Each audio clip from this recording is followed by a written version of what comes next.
ушул кубанып колдоп отурганыңыздар үчүн чын дилден ыраазычылык билдиребиз. Бүгүн ушул күндөрү бир кубанычка тартуулай турган ушул Элзардын чыгармачылыгындагы бир баскычтарга токтолгум келет.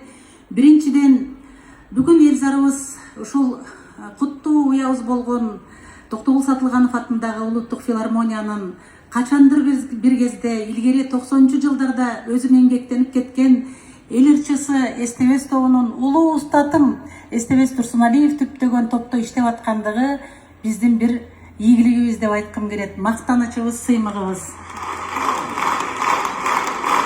Экинчиден, бүгүнкү күндө ушул шакирттер менен иштөөдө устат үчүн ар бир баланын ийгилиги анын педагогикалык ошол жолду аркалоосу. Мен дайым айтчу элем, ушул келечекте ылайым ушу мугалим болуп калсаңар экен, ошондо менин баркымды бир аз билесиңер деп баягы анча какыс кукус кылганда айтчу элем да. Мына ошол сыңары бүгүнкү күндө ушул Элзардын мугалимдик кесипти аркалап өзү устат шакирт өнөрканасын улантып атканы биздин экинчи сыймык.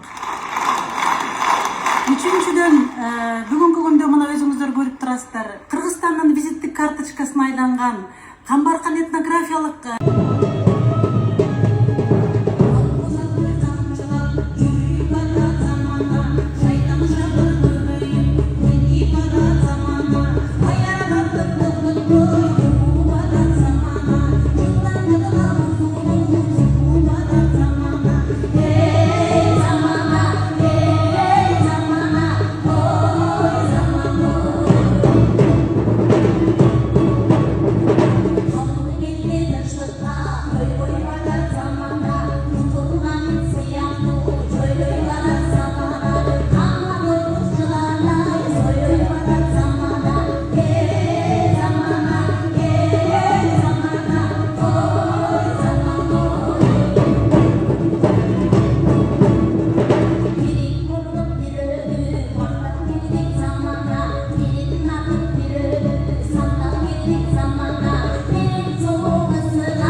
концертине келип, атайын күбө болуп, ошол кубанып, колдоп отурганыңыздар үчүн чын дилден ыраазычылык билдиребиз.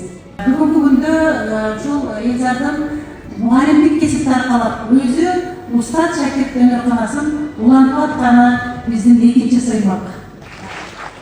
Бүгүнкү концертиң ошондой ырыскы, берекелүү, алкышка толгон, ошондой бир керемет адамдын көпкө чейин эсинде калган, ошондой биздин аң сезимди бийикке көтөргөн жылуу концерт болсун айланайын. Ден соолук, аманчылык болсун Элзар. Саламат сенин батасы кабыл болсун. Ушундай улуулардан бат алган сенин Кудай буйрса өзөгүңдүн мыкты экенин билдирет. Өнөргө көптөн бери кызмат кылып келатасың. Бүгүнкү Элзар кызыбыздын чыгармачылык кечеси жогорку деңгээлде өтсүн, өтөт деп мен ишенем. Буга себеп көрөрмандар бардыгы суусап, билеттерди сурап, эчак эле түгөнүп, керек болсо кошумча билеттер сатылып аткан экен. Бул ошол өнөрдүн жашап аткандан, өнөрдүн үстүндө иштеп аткан инсандын эмгегинен кабар берет.